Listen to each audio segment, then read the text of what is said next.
Bien, vamos a empezar con el delito de extorsión sexual o chantaje sexual.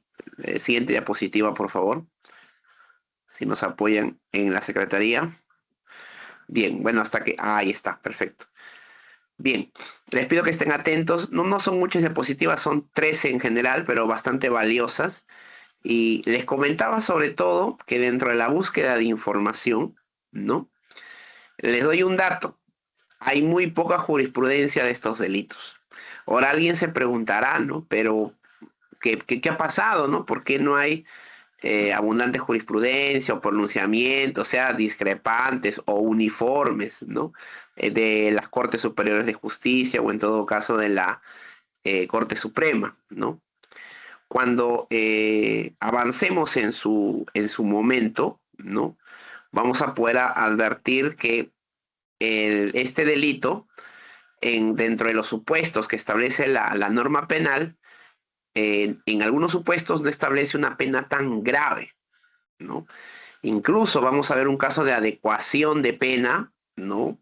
Más adelante de la Corte Suprema que sí he podido ubicarlo y me parece interesante compartirlo el día de hoy con ustedes, pero en general son delitos donde no hay todavía, digámoslo así, quizás algún pronunciamiento a nivel de la Corte Suprema, ¿no? Hay que tomar también en cuenta, ¿no? Las diversas modificatorias legales que se han dado, que también lo vamos a resaltar en su oportunidad, muy recientes algunas, ¿no? Y eso obviamente ha conllevado que al día de hoy no tengamos quizás una riqueza, ¿no? de pronunciamientos jurisdiccionales sobre estos temas, ¿no? Entonces, ¿qué nos queda? Nos queda obviamente afrontar este tema desde un punto de vista que es un poco teórico, un poco también de la experiencia, algunos casos que quizás ustedes o yo también hemos podido tener en la defensa técnica ante esos supuestos. Y también no podemos negar que hay supuestos donde estos delitos tienen, ¿no? un cierto grado de impunidad, ¿no? Sobre todo porque las víctimas sean varones o mujeres, porque este delito admite que la víctima no necesariamente sea la mujer, aunque el mayor índice quizás se enfoque hacia ellas, pero eso no significa que también ellos puedan ser víctimas de este delito. A ver, el delito de chantaje sexual, ¿no? O sextorsión es el resultado del aumento, ¿no? Por parte de mujeres o varones chantajeados, ¿no? Sexualmente por medio del Internet, llámese Facebook, Twitter, YouTube, Instagram, quizás ahí nos faltó el TikTok, ¿no? Yo por salud mental hasta cierto punto no tengo TikTok. Hola doctor, pero ¿cómo no va a tener TikTok? Bueno, les contaré que no tengo TikTok por un tema de salud, sobre todo salud mental, ¿no? No, respeto a los colegas, ¿no? Algunos que se hacen llamar, incluso he estado leyendo a raíz de este tema, ¿no? Algunos se han hasta autotildado, ¿no? Abogados tiktokeros, ¿no? Bueno, los respeto, ¿no? No obstante, ¿y por qué mencionaba esta frase de salud mental? Porque cuando veo a través de otras cuentas por ejemplo, de mi esposa o quizás de algunos amigos, ¿no? Y veo estos videos de TikTok de algunos colegas, veo los comentarios y algunos son bastante fuertes, ¿no? Quizás alguien dirá, bueno, doctor, hay que tener correa, ¿no? Para afrontar esa situación. Bueno, yo, francamente, yo sí no tengo correa, por eso que quizás no tengo el TikTok ni utilizo el TikTok, ¿no? Para difundir a las audiencias u opiniones, ¿no? Prefiero la academia desde un punto de vista quizás más formal, ¿no? A través sea de colegio de abogados u otras instituciones también que en alguna oportunidad he podido compartir conocimiento, ¿no? Pues bien, el tipo penal, ¿no? Se manifiesta en diversas formas y en algunas situaciones con condicionamiento sexual, ¿no? Por ejemplo, ¿no? Cuando se condiciona a la víctima con la consecución de no publicar o divulgar, ¿no? los videos o imágenes de contenido sexual para que de esa manera acceda a determinadas conductas o comportamientos, ¿no? O actos, ¿no? De connotación sexual. El típico ejemplo podría ser, ¿no? En el cual una pareja, varón y mujer, ¿no? Terminan la relación, pero por ahí, en alguna oportunidad, grabaron, ¿no? Sus encuentros o noches u ocasiones sexuales, ¿no? Y por esa confianza que quizás en su oportunidad han tenido estos dos, ¿no? Han compartido justamente estas imágenes, ¿no? A través de diversas fuentes, ¿no? Llámese a través de un video, ¿no? En los diversos formatos que se pueden compartir, ¿no? Y quizás por ahí resulta, ¿no? El tema de del rompimiento de la relación, ¿no? Se produce el rompimiento y a partir de eso surge, pues, ¿no? Este condicionamiento, ¿no? Quizás de parte del varón, quizás de parte de la mujer también, ¿no? Donde se podría manifestar hacia el otro, ¿no? Que en caso, ¿no? Culmine la relación, la otra persona va a difundir, ¿no? A divulgar, ¿no? Dichos videos o imágenes de contenido sexual, ¿no? Siguiente diapositiva, por favor. Gracias. A ver, vamos al marco legal, ¿no? El delito de extorsión sexual o chantaje sexual, ¿no?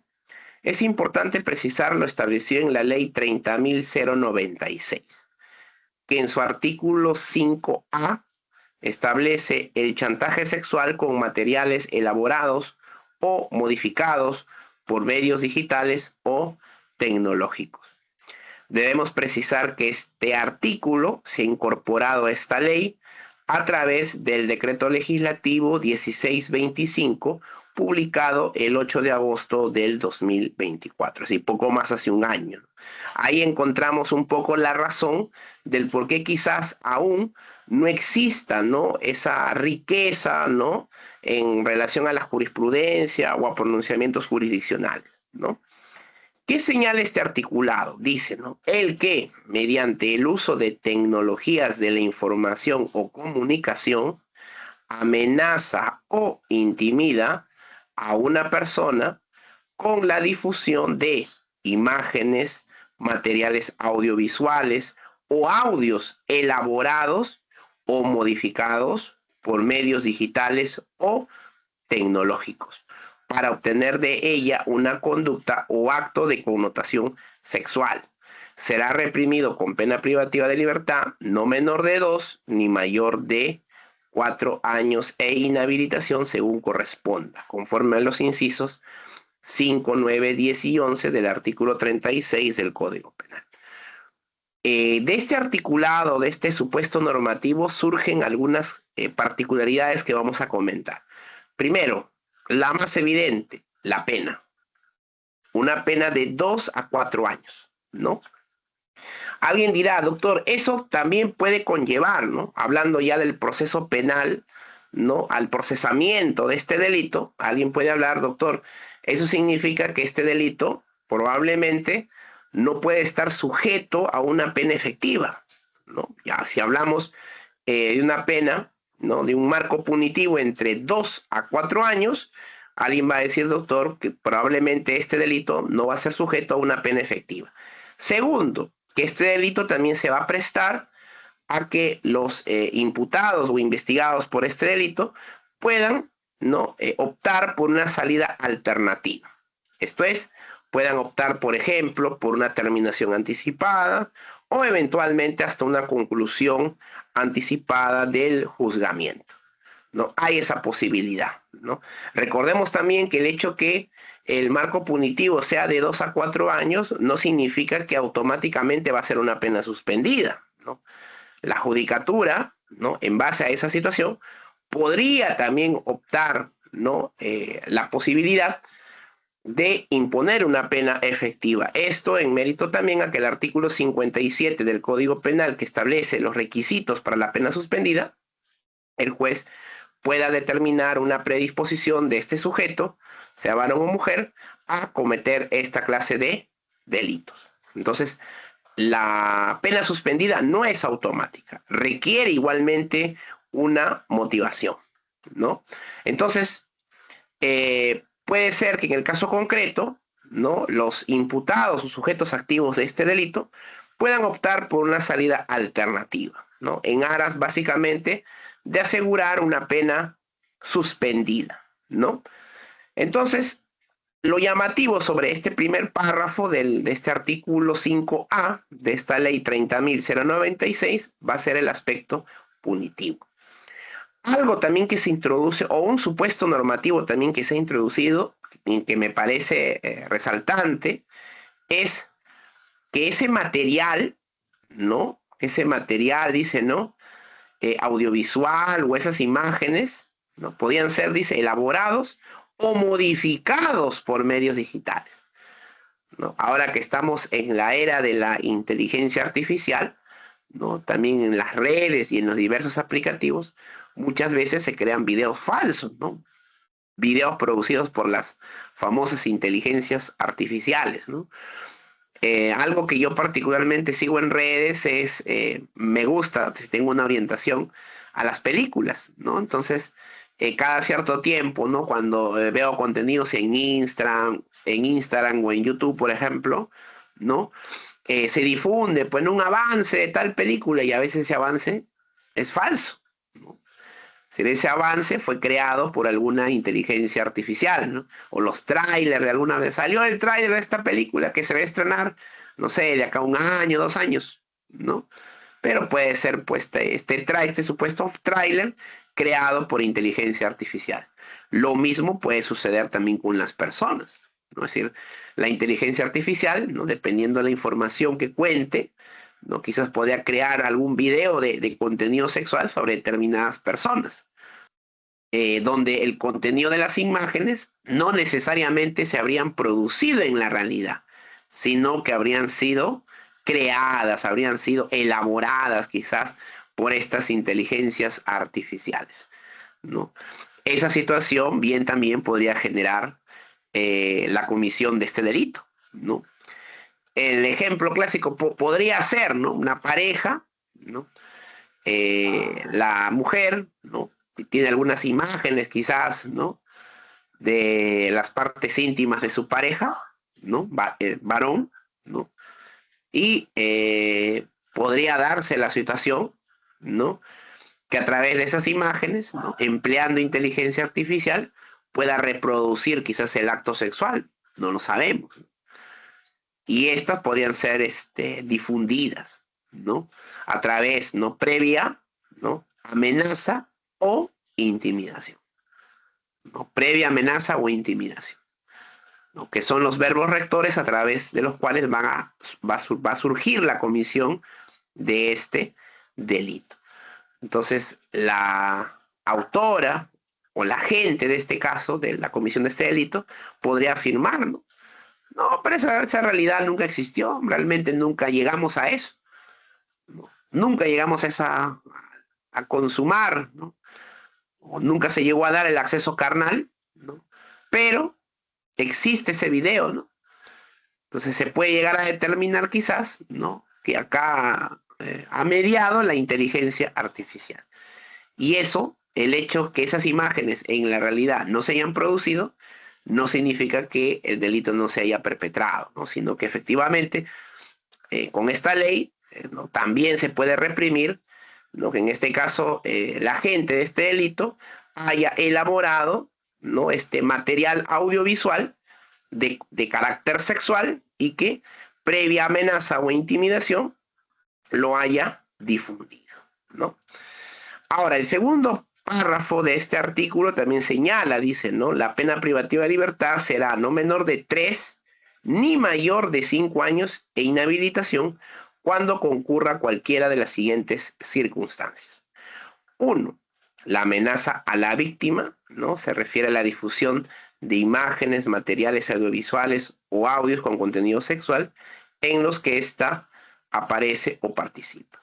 Segundo, dice, cuando la víctima mantenga o haya mantenido una relación de pareja con el agente, son o han sido convivientes o cónyuges. Tercero, cuando la víctima es menor de 18 años. Sobre este segundo párrafo se establece, ¿no? Una mayor respuesta punitiva por parte del Estado y establece una pena de 3 a 5 años. Igualmente, ¿no? Alguno de ustedes dirá, sí, doctor, pero esa pena igualmente no alcanzaría para una pena efectiva.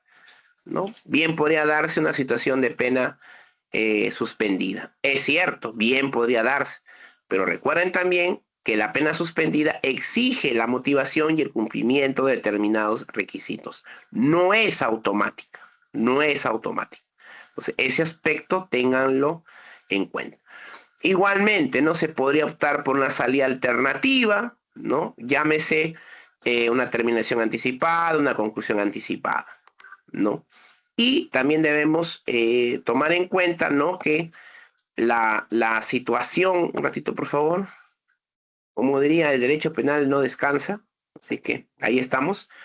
Entonces, la respuesta punitiva básicamente aparece, ¿no? En relación al vínculo que tendrían las partes, ¿no? O sea, de pareja, ¿no? Dice, ¿no? Que mantenga o haya mantenido una relación de pareja. También establece la situación convivencial o inclusive de cónyuges, ¿no? Es decir, el hecho que sean cónyuges, ¿no? Y que de alguna otra manera, ¿no? Puedan representar, ¿no? En algún soporte tecnológico, ¿no? Esas muestras de carácter sexual, no significa que la difusión de las mismas, ¿no? Previa amenaza o intimidación, ¿no? Pueda conllevar a una respuesta no punitiva. Todo lo contrario, incluso, no significaría una agravante. Y igualmente, ¿no? La condición de la víctima cuando ésta sea menor de 18 años.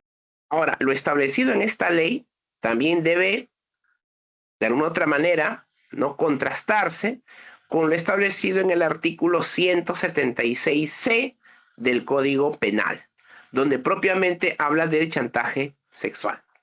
Debemos también establecer que este artículo fue incorporado por el artículo 2 del Decreto Legislativo 1410, publicado el 12 de septiembre del año 2018. Eso quiere decir que este articulado tiene mayor vigencia, se podría decir, que lo establecido en la ley 30096 ya antes estudiada. ¿Qué dice este tipo penal? Señala, ¿no? El que amenaza o intimida a una persona por cualquier medio, incluyendo el uso de tecnologías de la información o comunicación, para obtener de ella una conducta o acto de connotación sexual, será reprimido con pena privativa de libertad, no menor de 2 ni mayor de 4 años, e inhabilitación según corresponda. Segundo párrafo dice: la pena privativa de libertad será no menor de 3 ni mayor de 5 e inhabilitación según corresponda conforme a los incisos 5, 9 y 10 del artículo 36. Si para la ejecución del delito el agente amenaza a la víctima con la difusión de imágenes, materiales audiovisuales o videos con contenido sexual en los que ésta aparece o participa, ¿no? Entonces, en este caso, ¿no? También se establecen dos, se puede decir, supuestos normativos. Hay que tomar en cuenta también las penas, igualmente de 2 a 4 años, de 3 a 5 años. En principio serían penas suspendidas, no obstante también podría darse la situación de una pena efectiva en atención a los requisitos del artículo 57 del Código Penal. Y lo interesante es, sobre todo, el primer supuesto. Por ejemplo, una gran diferencia que hallamos entre el primer párrafo del artículo 176.6 con lo establecido en la ley 30.096 es que es evidente que en esta ley se reconoce, por ejemplo, ¿no? A la inteligencia, se estaría reconociendo de alguna otra manera a la inteligencia artificial, ¿no? Porque mientras el artículo 176 señala, ¿no? Igualmente los verbos rectores amenazar o intimidar, ¿no? Dice, ¿no? Por cualquier medio, incluyendo el uso de tecnología, dice, para obtener de ella una conducta o acto de connotación sexual, en la ley antecitada se señala, ¿no? Que estas imágenes o materiales audiovisuales o audios pueden ser elaborados o modificados por medios digitales o tecnológicos. Ahora, una situación importante se va a dar en lo siguiente, ¿no? Doctor, ya, perfecto. Entonces usted dice que podría darse, ¿no? Normativamente hablando, una situación donde a través de la inteligencia artificial se pueda crear algún tipo de material audiovisual de contenido sexual y este puede ser el objeto de una amenaza o intimidación a una persona. Correcto. Pero doctor, la pregunta es, ¿y cómo hacemos para acreditar eso? La pregunta es, ¿en el Perú existen los peritos especializados o especialistas, ¿no?, en relación a estos temas para conseguir, ¿no?, la prueba que acredite que efectivamente este video quizás ha sido manipulado o no, quizás ha sido elaborado, ¿no?, o modificado, ¿no? La pregunta que nos haríamos es, ¿existen estos peritos o especialistas para justamente acreditar dicha situación? ¿Y quién lo hizo? ¿No? Porque se puede decir, yo podría decir, o sea, bien, eso lo hizo la inteligencia artificial, pero no lo hice yo. Cómo probamos, ¿no?, que la inteligencia artificial elaboró estas imágenes o materiales audiovisuales de carácter sexual a través, por una orden, ¿no?, de determinada persona? ¿Cómo se prueba eso? Es decir, van a surgir muchos cuestionamientos, muchas situaciones de carácter probatorio. No está bien, ¿no? La base legal, la normatividad penal, obviamente tiene que ir de la mano, ¿no? O como decía algún jurista español, ¿no? Derecho penal que ya pasado, ya estamos creo en la quinta velocidad, ¿no? Pero no solamente es un derecho penal de quinta velocidad, sino que también el derecho procesal penal debe ir también a esa velocidad, porque el delito puede estar tipificado, la conducta puede estar tipificada. La conducta se puede ajustar a la realidad, correcto, pero ¿cómo probamos esa realidad? ¿Cómo la probamos? Es decir, ¿cómo acercamos el proceso penal a esa realidad? Ahora, doctor, pregunta, ¿y si la policía, ¿no?, más aún ahora que se ha establecido plenamente, ¿no?, que el órgano constitucional que se debe encargar de las investigaciones es la policía, obviamente, ¿no?, bajo la dirección del Ministerio Público, pero tiene la iniciativa, se podría decir, de la investigación, es la policía? Nos preguntamos, ¿no?, si la policía cuenta efectivamente con los instrumentos periciales y especializados para la investigación de esta clase de delitos y sobre todo determinar a su autor, ¿no? Porque está bien, esta imagen o este video, ¿no?, o este material audiovisual puede difundirse, se puede determinar que hasta fue elaborado por inteligencia artificial, pero ¿quién lo hizo? ¿Quién le ordenó a la inteligencia artificial que pueda crear dichas imágenes y que fueran difundidas, ¿no? Y que más aún haya mediado o alguna intimidación o amenaza. Nosotros sabemos también que ahora, pues, ¿no?, por lo menos el WhatsApp, ¿no?, que creo que en su mayoría utilizamos, o los Telegram, ¿no?, tienen estas funciones de eliminar incluso todo tipo de conversación, ¿no? Quizás la amenaza o la intimidación también se utilizó empleando algún medio tecnológico. Ahora, la pregunta es, ¿y cómo probamos eso si eso ya no existe? Se ha eliminado, se ha borrado, por ejemplo, llámese a través del Telegram, llámese a través del WhatsApp, ¿no?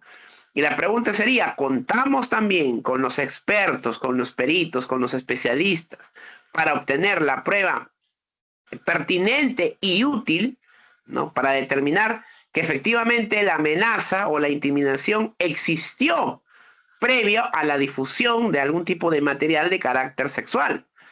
Porque la víctima puede decir, o se le puede preguntar, ¿no? Usted dice que fue amenazada. ¿Y cómo fue amenazada? Ah, mediante un aplicativo. ¿Mediante qué? El Telegram. Ya, ¿y tiene cómo probarlo? No, se ha eliminado toda la conversación. No existe la conversación. ¿Cómo recuperamos esa información? Contamos con la tecnología, contamos con los expertos, contamos con los especialistas para recuperar dicha información. Ahí va a venir el dilema, ¿no? Bien, siguiente, por favor. Gracias. Los verbos rectores del tipo penal son amenazar, es advertir, desafiar, decir algo o dar a entender algo dañino o hacer algún mal a alguien.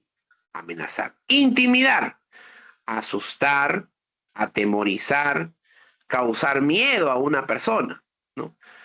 Asimismo, es preciso señalar algunos elementos que prevé la norma, ¿no? Como primero, dice, difusión de imágenes con contenido sexual.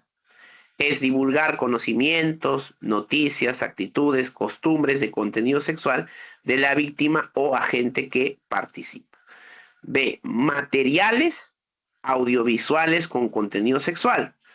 Son instrumentos tecnológicos que presentan la información digital, son medios de comunicación social que están relacionados a las grabaciones e imágenes respectivamente. C, audios con contenido sexual. Está relacionada a la reproducción, grabación y transmisión del sonido de contenido sexual de la víctima o agente que participa. Siguiente, por favor. También debemos señalar que el sujeto activo y pasivo del delito, en este caso, en este delito, puede ser cualquier persona, sea varón o mujer. Porque hay que diferenciar, ¿no? Que quizás en la práctica, o en la realidad, las víctimas suelen ser, en su mayoría, mujeres, ¿no? Pero eso no quita la posibilidad, desde un punto de vista penal, que las víctimas también podrían ser varones. Se requiere el dolo, ¿no? Obviamente la gente tiene que saber, ¿no?, que en principio el material que cuenta es de carácter sexual. Y en segundo lugar, emplea la amenaza o la víctima para, o mejor dicho, la amenaza o intimidación, ¿no?, que emplea sobre la víctima para obtener de esta algún tipo de comportamiento que puede ser incluso uno de carácter sexual, ¿no? Y por eso le señalé al inicio el ejemplo, ¿no?, de las parejas que terminan, que por ahí existió, ¿no?, algún material de carácter sexual, ¿no?, y él o ella le manifiesta a través de una amenaza o intimidación que si no continúan con la relación o si no continúan teniendo acceso carnal, ¿no?, esta persona va a divulgar o difundir dicho material de contenido sexual, ¿no? Entonces, doctor, este delito, en esencia, sus elementos típicos u objetivos son particularmente fácil de identificar, ¿no? La amenaza, la intimidación. ¿Cuál es el contenido de esta amenaza o intimidación? Tiene que ser algún tipo de material, ¿no?, de audio, video, audiovisual, ¿no?, de carácter sexual, ¿no?, y que a través de esta amenaza o intimidación, ¿no?, el agente busca, ¿no?, algún tipo de conducta, en algunos casos incluso de carácter sexual, de su víctima. Y también hemos analizado las diversas supuestos agravantes, ¿no?, en el caso concreto. Y para concluir sobre este primer delito, tenemos una jurisprudencia de la Corte Suprema. Siguiente, por favor. Tenemos la casación de la Sala Penal Permanente de la Corte Suprema, la casación número 3347-2022 Lambayeque, que resolvió lo siguiente. Fundamento 16º. Dice: así es evidente que con posterioridad a la condena del recurrente, el legislador creyó conveniente tipificar conductas específicas que configuran el delito de chantaje sexual. Este nuevo tipo penal previsto en el artículo 176C del Código Penal tiene conminada en su forma agravada una pena no menor de 3 ni mayor de 5 años. El delito de extorsión, materia de condena, que está previsto en el primer párrafo del artículo 200 del Código Penal, sanciona con una pena no menor de 10 ni mayor de 15 años. Por tanto, resulta claro que el delito de chantaje sexual es más beneficioso para el accionante al ser subsumible los hechos materia de condena en el citado tipo penal, por lo que corresponde su aplicación al caso sub iudice desde la perspectiva de la favorabilidad y en aplicación del supuesto establecido en el artículo 6 del Código Penal, que establece lo siguiente: si durante la ejecución de la sanción se dictara una ley más favorable al condenado, el juez sustituirá la sanción impuesta por la que corresponda, conforme a la nueva ley. En ese sentido, el delito de chantaje sexual, al ser producto de una ley posterior, puede aplicarse a un hecho cometido con anterioridad a la dación de aquella, siempre que sea en beneficio del procesado. Principio de favorabilidad. Y conforme a los tópicos establecidos en la sentencia plenaria 2-2005/CJ-301A y a los precedentes vinculantes señalados en los recursos de nulidad 1920-2006/Piura y el número 1500-2006/Piura, que establecen que la modificación de un fallo firme solo es posible cuando media una modificación legal y la sentencia firme no puede ser alterada o modificada salvo los supuestos más favorables respectivamente. Así que ocurrió que a una persona en principio lo condenaron por extorsión, artículo 200, ¿no? Estableció una pena de 10 a 15 años. Pero con la puesta en vigencia de este delito tipificado o teniendo la nomenclatura de chantaje sexual, previsto ahora en el artículo 176C del Código Penal, es evidente que este tipo penal establece ahora una pena de 3 a 5 años y consecuentemente se debe aplicar lo más favorable al imputado. Muy bien, hasta aquí culminamos este primer delito de extorsión sexual o chantaje sexual. Ahora vayamos al segundo delito. El delito de, siguiente por favor, el delito de difusión de imágenes, materiales audiovisuales o audios con contenido sexual.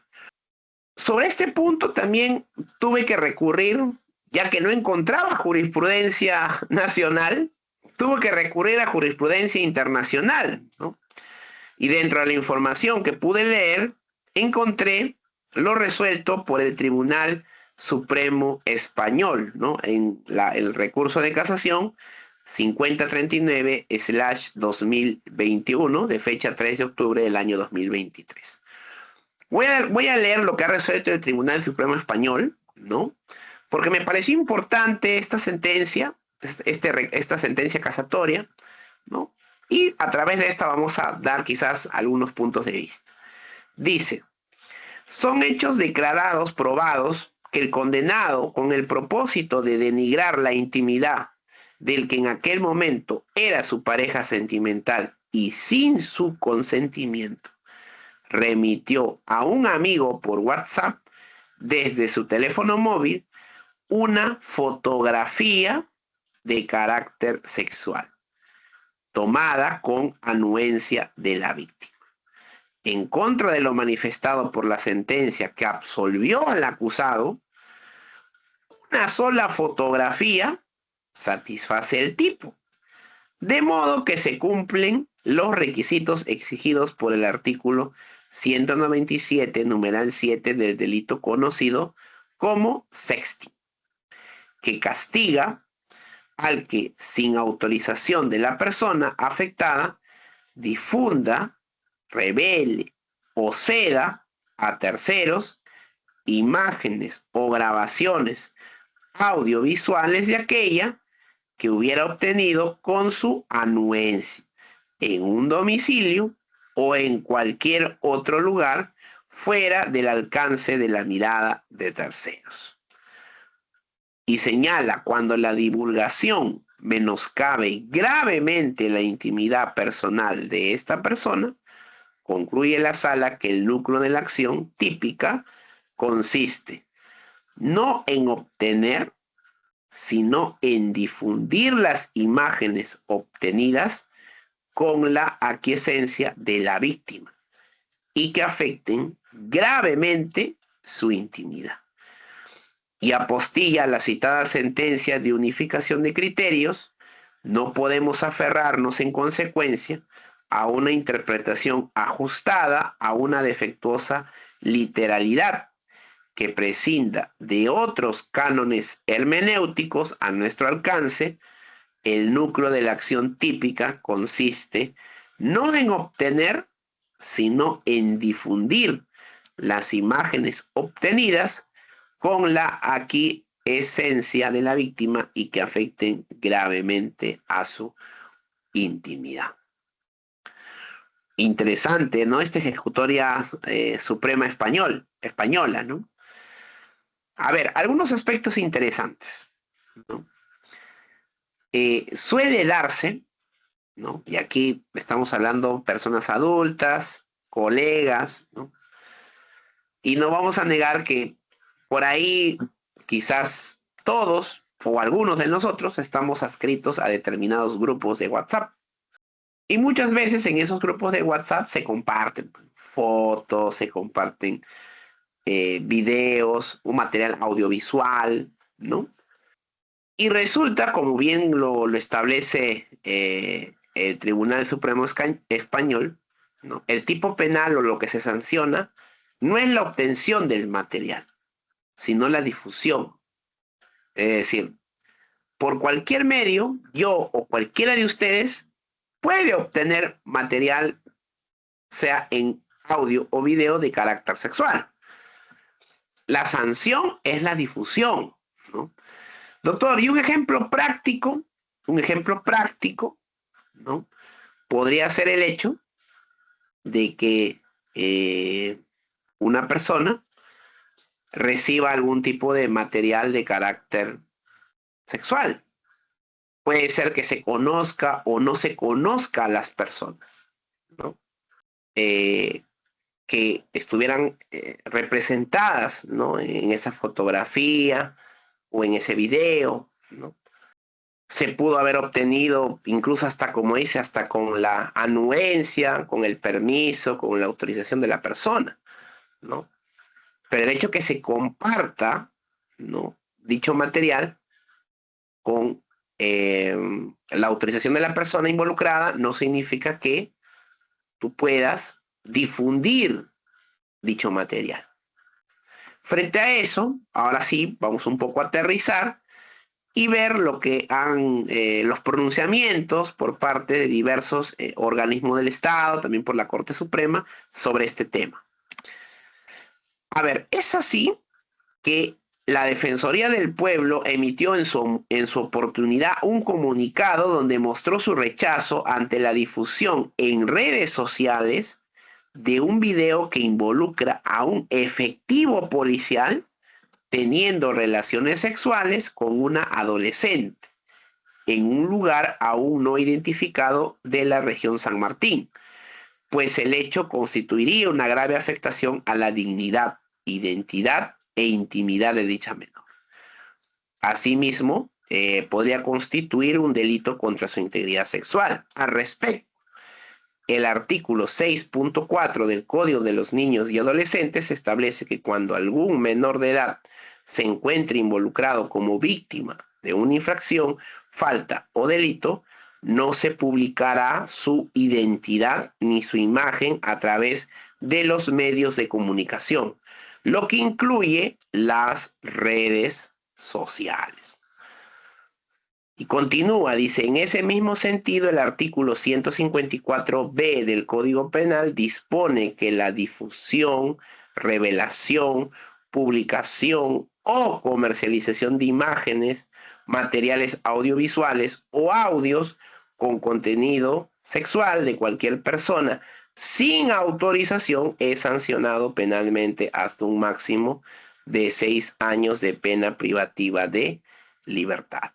En ese contexto, se indicó la Defensoría del Pueblo exhortó a las autoridades competentes de proteger a la niñez y adolescencia a realizar una investigación inmediata y exhaustiva que permita esclarecer este hecho y por consiguiente garantizar el cese de la afectación a los derechos de la referida adolescente. Además, determinar las responsabilidades de los posibles involucrados en la elaboración y difusión del video y aplicar las sanciones que correspondan, más aún si se trata de un delito. Finalmente, hizo un llamado a la sociedad en general a que ante la publicidad de videos, mensajes, o imágenes contrarios a la dignidad de las personas menores de edad, denuncien esta situación en la comisaría o fiscalía más cercana. De no recibir una atención adecuada u oportuna, se pueden acercar, incluso señala este comunicado, a la Defensoría del Pueblo para la intervención ante dichas instancias, quienes tienen el deber de actuar con la debida diligencia ante casos de afectación o grupos poblacionales en situación de vulnerabilidad. Bien, sobre esto, ¿no? Se va manifestando una línea, ¿no? Se podría decir de criterio en relación, ¿no?, a lo que sanciona, lo que se busca sancionar frente a este tipo de conductas, ¿no? La difusión, ¿no?, de este tipo de eventos, más aún, ¿no?, como lo señaló la Defensoría del Pueblo, donde estaría inmersa una menor de edad, ¿no? Y también establece, ¿no?, que los medios de comunicación deben preservar, disculpen, ¿no?, la identidad de los menores que pudieran estar siendo víctimas de algún acto delictivo, ¿no? Y establece también, y invoca un artículo que vamos a analizar más adelante, el artículo 154b del Código Penal. E insta, ¿no?, en este caso, ¿no?, a la colectividad también a denunciar este tipo de hechos. Algo que sí me parece importante desde el punto de vista penal, ¿no?, resaltar, o desde el punto de vista procesal sobre todo, es, y lo indica, ¿no?, determinar las responsabilidades de los posibles involucrados en la elaboración y difusión del video. Es decir, si en ese video se ve a algún personal policial con una menor teniendo relaciones sexuales, es porque alguien tuvo que haber grabado esas imágenes. Alguien tuvo que haber grabado, alguien tuvo que haber elaborado o editado esas imágenes, y alguien ha tenido que haberla difundido. Descubrir o investigar dicha situación va a ser complicado, ¿no?, sobre todo por lo antes expresado, ¿no?, durante la sesión, ¿no?, si realmente contamos, ¿no?, con la tecnología necesaria para afrontar dichos supuestos, ¿no? Siguiente, por favor. Y vamos a analizar el aspecto normativo. A ver, ¿qué dice el artículo 154b? Y también vamos a resaltar lo establecido en el artículo 158 del Código Penal. Estos artículos fueron modificados por el artículo 3 del Decreto Legislativo 1625, publicado el 8 de agosto del año 2024.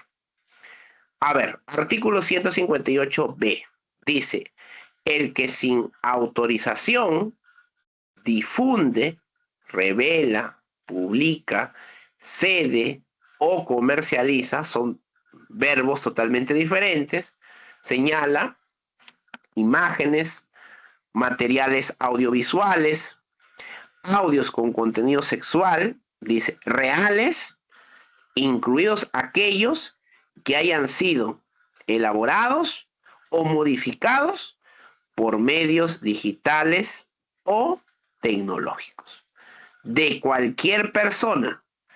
Será reprimido con pena privativa de libertad, no menor de 2 ni mayor de 5. Esta modificación, que es ya del 8 de agosto del año 2024, ¿no?, de alguna otra manera se pone al corriente, ¿no?, se pone a la misma velocidad con las cuales, ¿no?, se viene ya desarrollando esta denominada inteligencia artificial, ¿no? Además, ¿no?, de los diversos aplicativos que existen en redes, ¿no?, que puedan permitir quizás, ¿no?, audios de contenido sexual reales, ¿no?, y que hubieran sido estos, es decir, reales en el sentido de la realidad que podría mostrar, pero que hayan sido elaborados o modificados por medios digitales o tecnológicos, ¿no? Así también señala que la pena privativa de libertad será no menor de 3 ni mayor de 6 años, y ahí sí nos vamos a detener por una situación particular, ¿no? Porque ahí entra a tallar, ¿no?, para los que están involucrados en materia penal, lo concerniente al famoso, o ya famoso porque tiene cierto tiempo en aplicación, el famoso Acuerdo Plenario 1/2023 en relación a la determinación de la pena, ¿no? Para este supuesto, sí la pena podría ser ya efectiva, ¿no? Porque superaría los 5 años, ¿no? Aunado, dice, ¿no? A los 180 a 365 días multa cuando concurra cualquiera de las siguientes circunstancias, ¿no? Entonces, doctor, en principio, para este caso, hay que tomar en cuenta, ¿no? Que ya la pena sí podría ser efectiva para la comisión de este delito. Dice, cuando la víctima mantenga o haya mantenido una relación de pareja con el agente, son o han sido convivientes o cónyuges. Segundo, dice, cuando para materializar el hecho utilice redes sociales o cualquier otro medio que genere una difusión masiva. Establece un tercer párrafo. Dice, la pena privativa de libertad será no menor de 6 ni mayor de 10 años cuando la víctima tenga menos de 18 años. Siguiente supuesto. La pena privativa de libertad será no menor de 10 ni mayor de 15 años cuando la víctima tenga menos de 14 años. Es decir, esta modificatoria introducida por este decreto legislativo 1625, ¿no? Del 8 de agosto del año 2024, ya establece bastante, o mejor dicho, establece penas severas, ¿no? Cuando las víctimas sean menores de 18 años o menores de 14 años, ¿no? Ya establecen penas donde en cualquiera de las situaciones estamos hablando de penas que ya pueden ser efectivas, ¿no? Que ya pueden ser efectivas. Doctor, y una pregunta, ¿y qué pasaría si el agente tiene responsabilidad restringida? ¿O qué pasa si el agente tiene menos de 25 años? ¿No? Ya, muy buena pregunta. ¿No? Porque generalmente, por ahí alguien me va a decir, generalmente, doctor, quienes manejan estos medios digitales o tecnológicos, generalmente son personas bastante jóvenes, jóvenes en el sentido que están entre los 14, 15, 16, 17, 18, 20 años, 21 años, 22, hasta los 25, pongámoslo así. Doctor, ¿y por qué resalta los 25? Por una sencilla razón. Porque también hay que tomar en cuenta que el artículo 57 del Código Penal establece una excepcionalidad, ¿no? ¿Cuál es esa excepcionalidad? Que si el agente tiene menos de 25 años al momento de la comisión del delito, si no ha tenido antecedentes penales y el delito no supere los 8 años, ¿no? Podría darse la situación excepcionalmente de una pena suspendida. Es decir, la regla de la pena suspendida es que la pena en concreto no sobrepase los 5 años, ¿no? Pero también el legislador ha introducido una excepcionalidad, ¿no? Hasta los 8 años de pena concreta, ¿no? Siempre y cuando el agente tenga hasta los 25 años y no haya tenido antecedentes penales, ¿no? También debemos señalar que en relación a la responsabilidad restringida, ¿no? Entra a tallar también en este supuesto el Acuerdo Plenario 1/2023, ¿no? Donde también señala que ante esa situación se puede reducir hasta 1/3 de la pena, ¿no? Entonces, por ejemplo, ¿no? Si el agente cometió el delito y tenía 19 años, ¿no? A esta pena de 6 años se le podría reducir 1/3, ¿no? Y el tercio de 6 van a ser 2 años. 6 menos 2, 4 años. Doctor, ¿y 4 años sí podría ser una pena suspendida? Sí, efectivamente. Podría ser una pena suspendida en principio. Doctor, ¿y si la gente tenía 22 años? ya no le cabe la responsabilidad restringida, correcto, pero hay que tomar en cuenta también, ¿no? El detalle, ¿no? De la pena, ¿no? Que no supere los 8 años, que no tenga menos de 25 años, ¿no? Y también el hecho de que no tenga antecedentes penales, ¿no? Esto lo menciono sobre todo por el perfil de la gente que pueda cometer este tipo de delitos, ¿no? Y que obviamente hay que valorarlo, tomarlo en cuenta en su oportunidad, ¿no? Porque ya hemos dicho también que ante la situación, ¿no? O la realidad, ¿no? Que este delito podría ser cometido sobre todo por jóvenes o personas de una edad que quizás va a ostentar los 18, 19, 20, 21 años, ¿no? Surja esa posibilidad y ustedes como abogados, ¿no? Tengan que tomar en cuenta estos criterios, ¿no? Estos criterios, por si acaso, y reiteramos, están establecidos en el Acuerdo Plenario 1/2023. Ahí está establecido y mayores alcances tienen que dar el estudio y la lectura correspondiente a este acuerdo plenario, porque obviamente debe ser de análisis y de aplicación por los jueces, ¿no? También es importante hacer una mención, ¿no? A la discusión o el debate sobre la aplicación, ¿no? A aquellas personas que son menores de 18 años, pero que se les debe tratar, ¿no? Propiamente como imputables, es decir, que deberían merecer la misma sanción o respuesta penal, ¿no? Al margen que puedan tener menos de 18 años, ¿no? Sobre este punto, ya algunos órganos jurisdiccionales no se han desvinculado, ¿no? O han hecho un control difuso en el sentido, ¿no? De disminuir la responsabilidad penal de aquellos jóvenes frente a una realidad. No podemos negar que actualmente ciertos jóvenes o un gran número de jóvenes puedan cometer esta clase de delitos. Y alguien dirá, doctor, pero bajo esa lógica, si estamos ante una realidad donde aquellos que cometen esta clase de delitos, sobre todo, son, entre comillas, inimputables porque son o tienen menos de 18 años, ¿no? A través del proceso penal, ¿no? Frente a esas conductas se puede obtener una respuesta punitiva. Es correcto, ¿no? Pero la pregunta es, la realidad ante la comisión de esta clase de delitos, ¿no? Que son amplios, ¿no? Por lo que quizás alguno de nosotros o a través de familiares, ¿no? Pueden ver o escuchar material de carácter sexual y quizás esas personas, ¿no? Que, sobre las cuales, ¿no?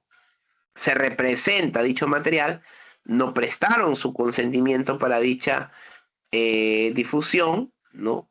De alguna otra manera, ¿no? La respuesta por parte del Estado frente a dichas conductas no pueda generar una sensación de impunidad, ¿no? Lo cual también este es un tema ciertamente controversial, ¿no?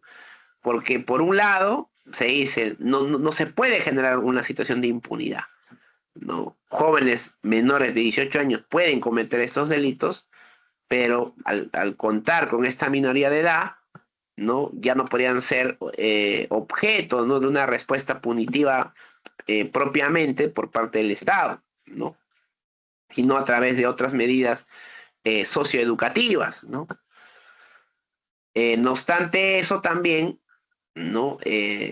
Ya como dirían mis colegas argentinos, voy a dejar picando el tema, ¿no? Porque esto es una realidad, no podemos negarla también, ¿no? Yo particularmente, si me piden una opinión, yo soy de las personas que debe haber algún tipo de consenso, ¿no? Es decir, está bien, ¿no? Nadie quiere la impunidad ante esta clase de delitos, pero también la impunidad no debería, ¿no? Significar también la vulneración quizás de los derechos de los menores de edad, ¿no? Y finalmente hay que tomar en cuenta también que el derecho penal es un instrumento de última ratio, ¿no? Si hay tantos jóvenes que difunden material de carácter sexual de diversas personas, en algunos casos conocidas incluso del medio, y también por ahí he escuchado, ¿no?, que el hecho que sean personajes públicos están sometidos al escrutinio social. Eso no es así. Ese tipo de afirmaciones no tiene mayor respaldo jurídico. Sí, esa afirmación no tiene respaldo jurídico. El hecho que una persona o un ciudadano no sea personaje público no significa que pierda su intimidad, más aún de carácter sexual, ¿no? No pierde su intimidad, no pierde su intimidad. Y eso puede también, ¿no? Estas personas, ¿no? El hecho que sean personajes públicos, no significa que por ahí no se filtre algún video que puede ser real, entre comillas, realmente, o real con inteligencia artificial, y que obviamente estas personas no sufran el menoscabo, ¿no?, a su intimidad o dignidad, ¿no?, dependiendo la situación o el contenido de las imágenes, ¿no? Es decir, no es una exceptio veritatis el hecho que las víctimas de esta clase de delitos no puedan ser personajes públicos. ¿Sí? La norma penal no establece que si son la excepción, no, una excepción a la comisión de este delito es cuando sean personajes públicos. No existe esa situación. No existe. Ahora, el artículo 158 del Código Penal también señala algo interesante, ¿no? Dice, los delitos que están previstos en este capítulo son perseguibles por acción privada, salvo en el caso del delito del artículo 154A, 154B, que es el que hemos analizado, y el artículo 155. ¿Eso qué significa, doctor? Significa que si se ha difundido alguna imagen, algún audio y video, algún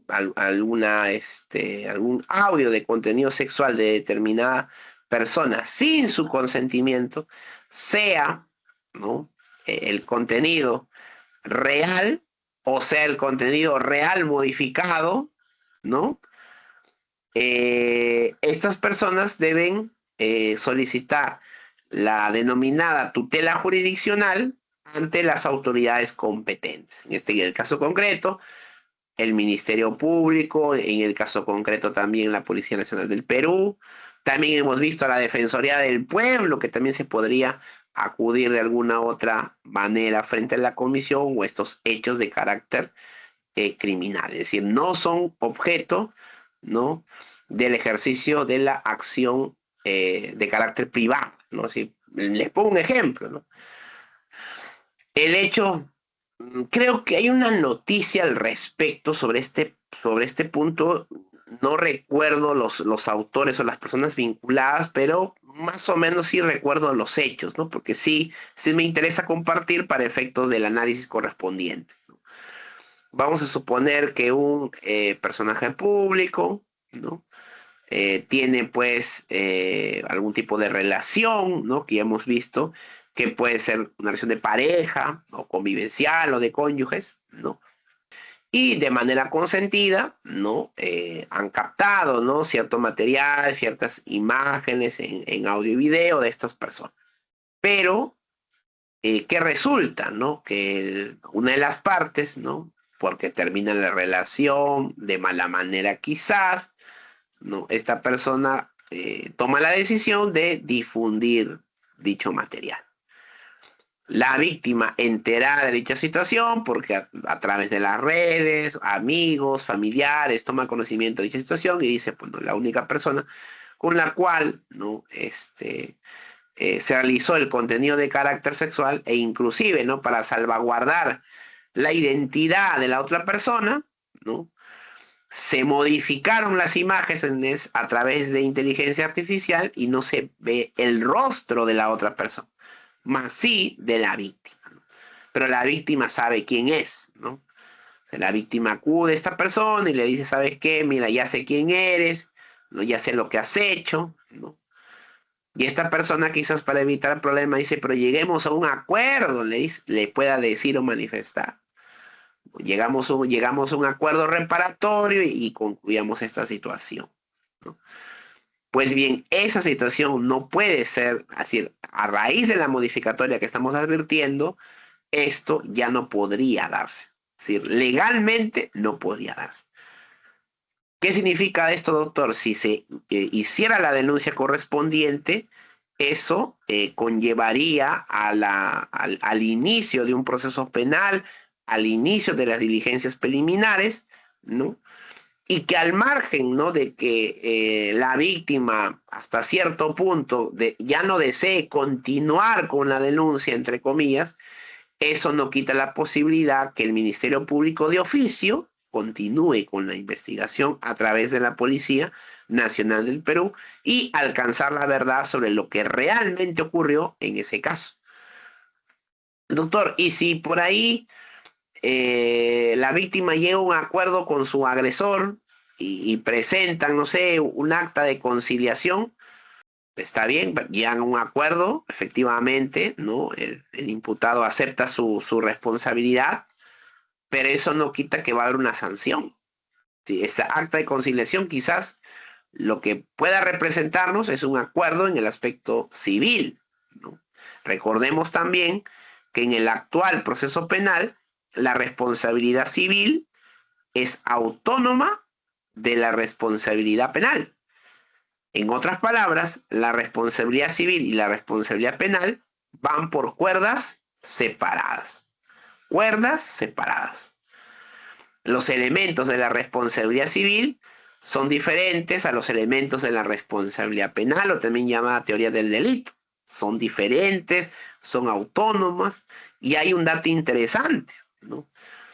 Así como la responsabilidad penal exige la prueba necesaria, la responsabilidad civil también exige su propia prueba, que puede ser la misma de la responsabilidad penal, podría ser, mas no necesariamente, porque ya les estoy manifestando que tienen elementos diferentes, ¿no? Entonces, esa acta de conciliación, lo que podría hacer quizás es que ya no existe un debate en el tema o en el aspecto de la responsabilidad civil hasta cierto punto, ¿no? Pero eso no quita que exista alguna responsabilidad penal, ¿no? Y que en todo caso podría optarse por una salida alternativa, ¿no? Quizás para una terminación anticipada o una eventual conclusión anticipada, pero eso no va a quitar el hecho de que no exista una sanción como la que estamos advirtiendo. Doctor, ¿y la víctima se puede retractar? Por ejemplo, podría decir de que efectivamente dio su consentimiento para que todas las personas la vean desnuda, ¿no? Teniendo relaciones sexuales. Si ella permitió o él permitió, se retracte, ¿no? Dio su consentimiento a tal persona para que difunda dichas imágenes. Podría ser abrir una situación de retractación, ¿no? Pero también les doy un dato interesante. La retractación dentro de un proceso penal también requiere prueba. Es decir, no basta con que la víctima diga, no di mi consentimiento y estoy afectada, se sometió a pericias psicológicas, ¿no? Si es menor de edad, quizás se sometió hasta una cámara Gesell, ¿no? Y después diga, todo fue mentira. Ah, todo fue mentira. Ya, ¿por qué todo fue mentira? ¿Que tiene que probar por qué todo fue mentira? Sí. No basta con la sola retractación. Doctor, ¿eso es porque lo dice usted? No, es porque la Corte Suprema así lo ha dejado sentado, por si acaso.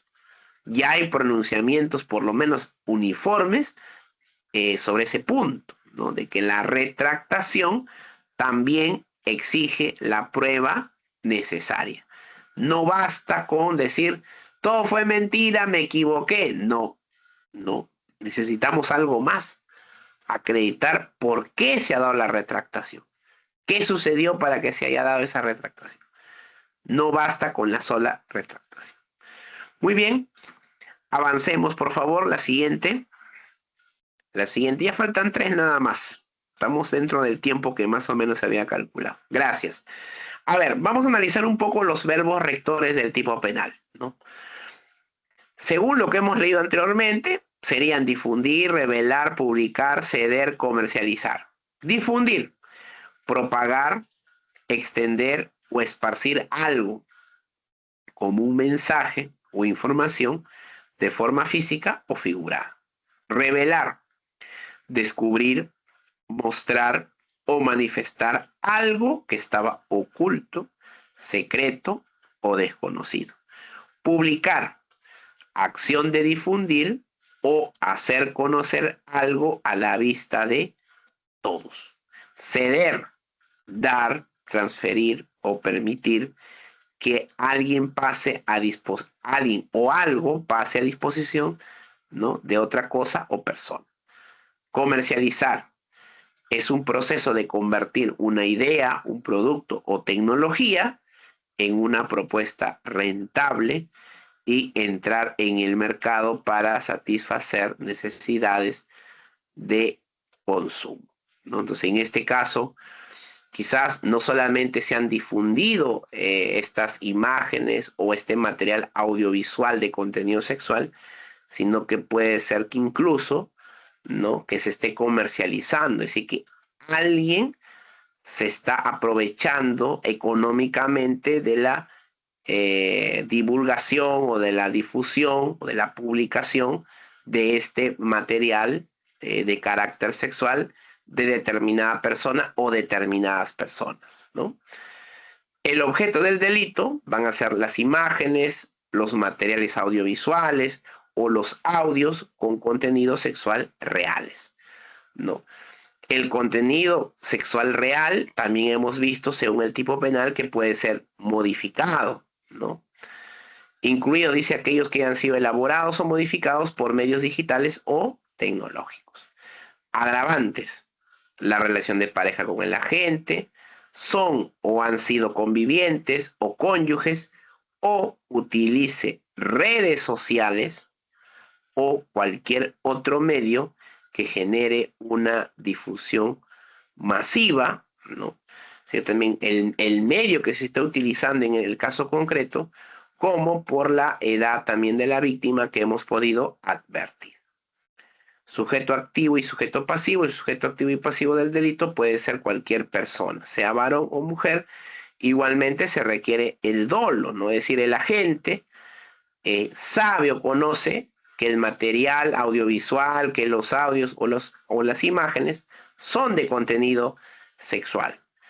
Y conociendo que existe un material en imágenes o audiovisuales o en videos de carácter sexual, sin el consentimiento de la persona o de las personas involucradas en las mismas, difunde, revele, publique, ceda o comercialice las mismas. Ahora, si la difusión, la comercialización, la publicación, la cesión o la revelación no ha mediado alguna relación con el agente, sea de carácter de pareja, de carácter convivencial o conyugal, o se ha utilizado, ¿no?, algún medio de difusión masiva o por la edad de la víctima. Doctor, y una pregunta, ¿y qué pasaría si si existiría la duda, entre comillas, para determinar la edad de la supuesta víctima? Bueno, existen lo que se conoce en materia procesal como las pericias antropológicas. Sí, a través de esa pericia se puede determinar la edad de acuerdo a sus características físicas. Se puede establecer la edad cronológica de una persona a través de una pericia, al margen de que quizás, ¿no?, se desconoce, ¿no?, el paradero o el nombre de la víctima. Eso no necesariamente excluye el delito, ¿no?, porque se puede llegar justamente a determinar la edad cronológica o antropológica de dicha persona. Y finalmente, ¿Qué ha dicho la Corte Suprema sobre este delito? A ver, la Sala Penal Permanente de la Corte Suprema en la Casación 2669-2021 ICA, en 2 considerandos que vamos a tomar en cuenta, señaló lo siguiente. Considerando 10º. En esa línea, el recurrente alega que se vulneraron sus derechos fundamentales al haberse extraído información del teléfono celular sin su consentimiento. Al respecto, debe precisarse que aun cuando obra en autos la resolución que declaró procedente el levantamiento del secreto de las comunicaciones y o información solicitada por el representante del Ministerio Público, en los casos de presunta transgresión del derecho a la intimidad, como es el caso, no se requiere de autorización judicial, pues no se encuentra dentro de los alcances del secreto y la inviolabilidad de las comunicaciones, que está prescrito por el artículo 2, inciso 10 de la Constitución Política, porque se trata de imágenes y videos conservados en la memoria del equipo de teléfono celular por su titular. Además, no se intervino, interceptó o interfirió una comunicación vigente, sino que se extrajeron y visualizaron archivos conservados en el aparato de teléfono celular. Es más, también el Juzgado de Investigación Preparatoria autorizó en la citada resolución de levantamiento de comunicaciones la extracción de datos materia de juzgamiento. Por tanto, no se quebrantó ningún principio constitucional, menos el derecho a la intimidad. Considerando 12º, en conclusión, la extracción de información del equipo celular del recurrente no contraviene el derecho a la intimidad. Tampoco constituye una prueba irregular ni ilícita. Esto es, en el proceso penal no se configuró ningún supuesto, medios constitucionalmente prohibidos de infracción o vulneración a los derechos fundamentales en la obtención de pruebas, cuya consecuencia jurídica, de ser el caso, hubiera devenido en la inutilización de la prueba ilícita, pues su vulneración es prohibida. A mayor abundamiento, inclusive, me dio consentimiento del juez para la extracción del caso, del material del caso. A ver, doctor, un poco el contexto de este caso. ¿Qué ocurrió? ¿Qué se cuestionó? Lo que pasa es que el imputado, en este caso, estaba de alguna otra manera difundiendo o comercializando material pornográfico, se puede decir, de carácter sexual. En las imágenes o en los videos se mostraban, ¿no?, a víctimas o agraviadas, ¿no?, menores de 14 años, y el cuestionamiento del imputado era que el Ministerio Público accedió al contenido de su celular sin su autorización, señalaba, ¿no?, conforme ya los argumentos que hemos señalado, ¿no? Y la Corte Suprema hace una aclaración, ¿no? Dice acá, no se ha interceptado, no se ha chuponeado alguna comunicación, sino lo que se ha hecho es ingresar al equipo celular de esta persona, ¿no? Y en el equipo celular se pudo verificar que esta persona difundía y comercializaba, ¿no?, material, imágenes de carácter sexual, ¿no? Y que en consecuencia dicha conducta debería ser pasible de una sanción penal, ¿no? Ahora, el detalle aquí o el cuestionamiento se da, ¿no?, porque dice, ¿no?, está bien, ya, no hubo un chuponeo, no se interceptó una comunicación, perfecto. Pero la pregunta es, ¿el Ministerio Público podía o no podía acceder al celular de esta persona sin su autorización, ¿no?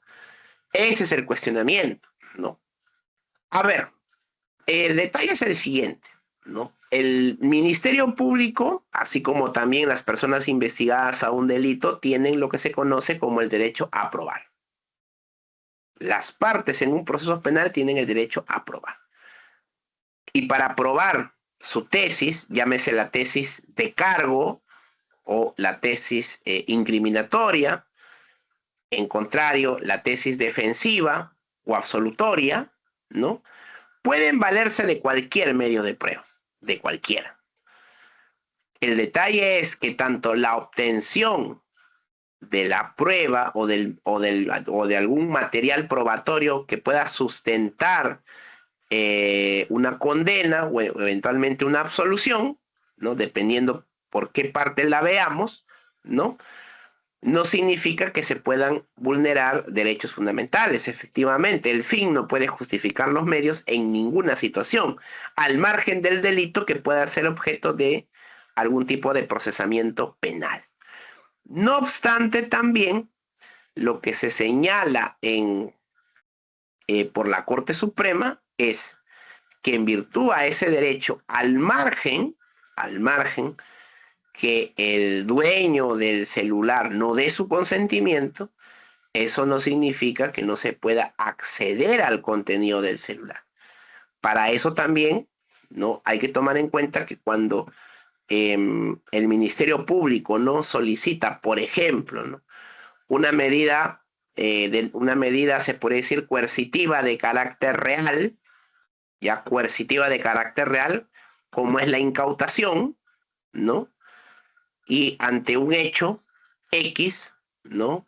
Sea por flagrancia delictiva o sea en virtud a una ya resolución, o mejor dicho, ante una situación de flagrancia o frente a un pedido fiscal a través de un requerimiento para que el juez autorice la incautación de bienes sobre determinada persona, sea a través de esas dos situaciones, flagrancia o ante una situación mediante una orden judicial, el Ministerio Público pueda incautar, ¿no? determinados bienes, ¿no?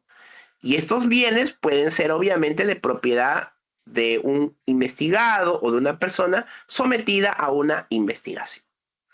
El hecho, luego de realizar la incautación, el hecho que la gente no preste su consentimiento para acceder a un equipo celular en el caso concreto, no significa que el Ministerio Tecnológicos acceder al contenido de dicho equipo celular. El Ministerio Público lo puede hacer.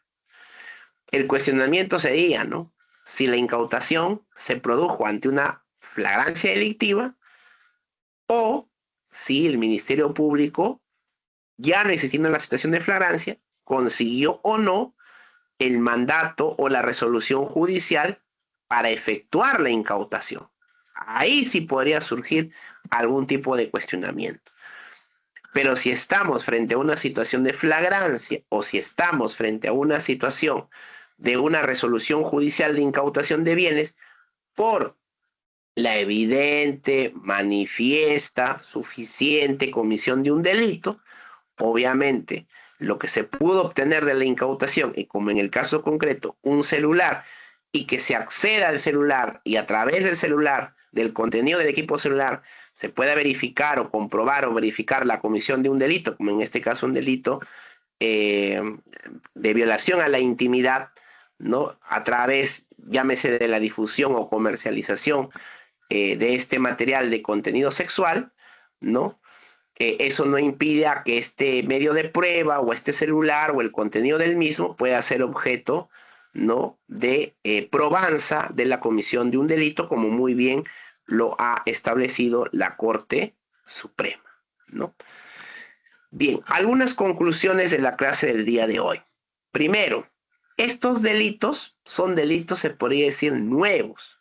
Nuevos en el sentido desde su puesta en vigencia, nuevos en el sentido de el uso de las nuevas tecnologías, ¿no? Las modificaciones que se han dado, ¿no? De carácter legislativo, en algún caso menos de un año, o casi un año, o poco más de un año, nos dice que el derecho penal, ¿no? está avanzando, se podría decir, a la par, ¿no? de las nuevas tecnologías que se van manifestando en el día a día. Eso sería la primera reflexión. Es decir, el derecho penal se está poniendo a la par, ¿no?, de la tecnología o de los avances tecnológicos, ¿no?, de aquellas personas, ¿no?, que puedan de alguna otra manera vulnerar algún derecho fundamental. Llámese el derecho a la libertad sexual, llámese el derecho a la intimidad, como también le hemos podido advertir, o inclusive, ¿no?, con los supuestos que hemos podido advertir, ¿no?, vemos que el derecho penal está yendo acorde con las nuevas tecnologías. Segundo, vemos que aún, ¿no?, sobre todo el delito de, este delito de, todavía no me familiarizo, de extorsión sexual o chantaje sexual, ¿no?, es un delito que no tiene quizás aún una pena drástica, ¿no?, que sí la tiene, por ejemplo, el delito de la difusión de material de carácter sexual. Por ahí uno dirá, doctor, pero el hecho que existan penas más graves no significa que no se va a cometer el delito. Es cierto, ¿no?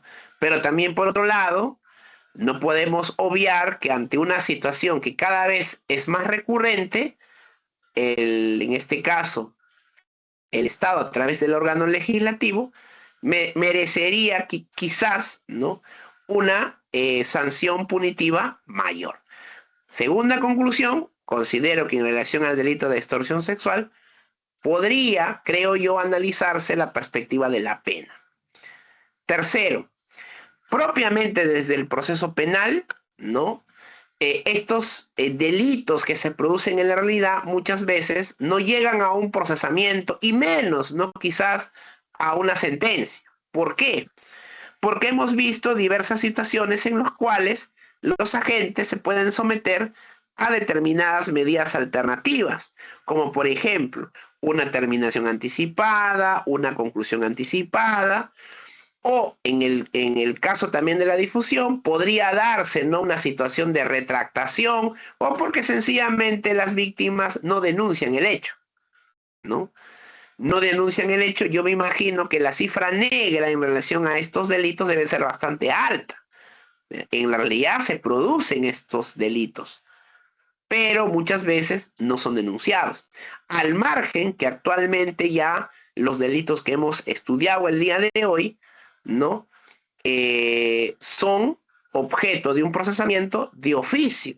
Es decir, no se requiere necesariamente la voluntad de las víctimas de estos delitos para el procesamiento penal frente a la comisión de dichos delitos. En conclusión, vemos que aún estos delitos no están siendo objetos de un procesamiento, o en todo caso no contamos aún quizás con esa riqueza jurisprudencial como si la tenemos con otros delitos, ¿no?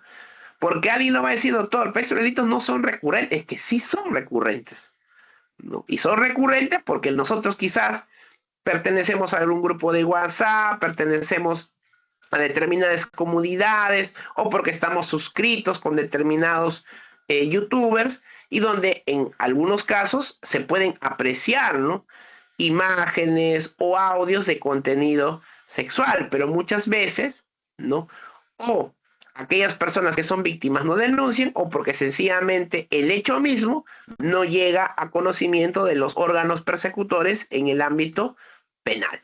Entonces, aún falta mucho, creo yo, considero, ¿no?, por parte del Estado, del procesamiento de estos delitos. Cuarto y final, considero también, ¿no?, que por parte de nosotros los abogados merecemos, creo yo, aún una mayor especialización del caso. Es decir, para mí esta semana, al margen de la situación personal o familiar que tuve, para mí ha sido un reto. ¿Por qué, doctor?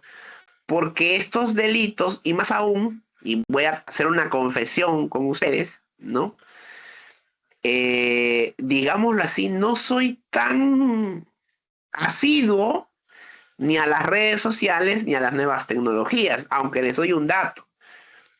Yo soy ya de los abogados, se puede decir por necesidad, al margen que me guste o no me guste, donde sí estoy utilizando la inteligencia artificial para mis casos. Les cuento una anécdota chiquita ya para ir culminando y un poco amenizar la sesión, y si tienen preguntas las puedan realizar o formular. He tenido un caso hace poco donde un argumento que planteé en una audiencia de prisión preventiva fue justamente que la información que obtuve fue a través de una inteligencia artificial.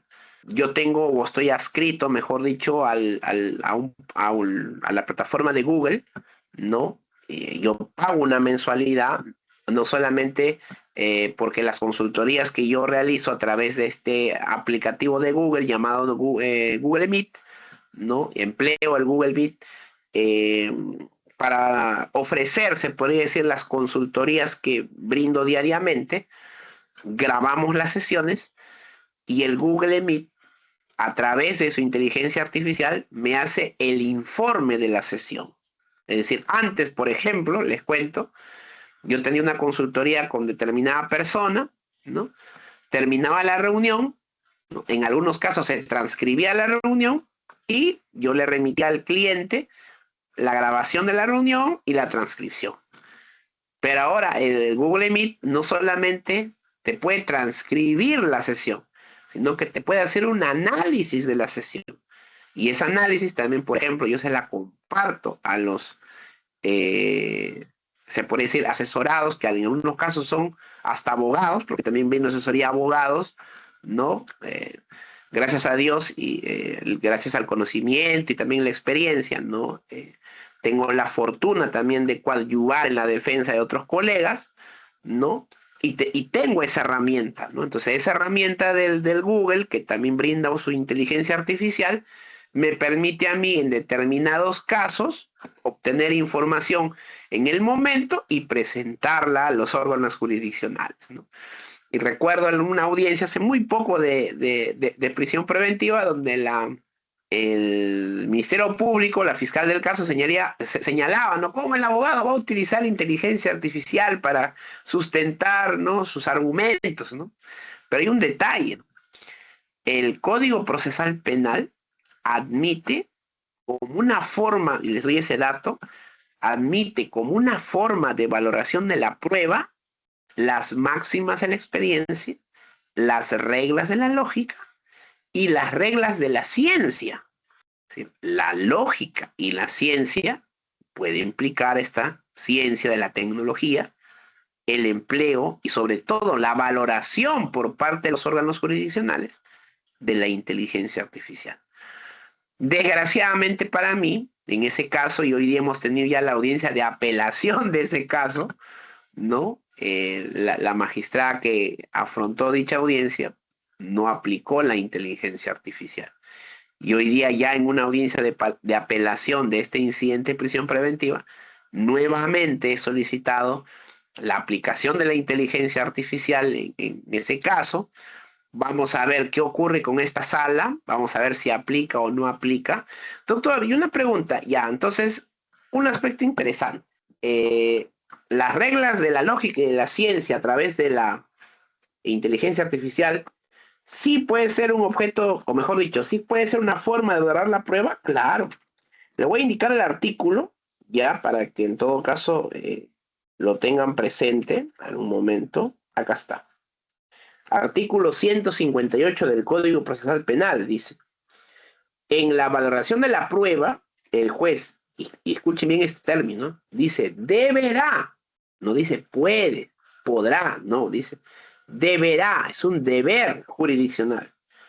Dice, deberá observar las reglas de la lógica, la ciencia y las máximas de la experiencia. Expondrá los resultados obtenidos y los criterios adoptados.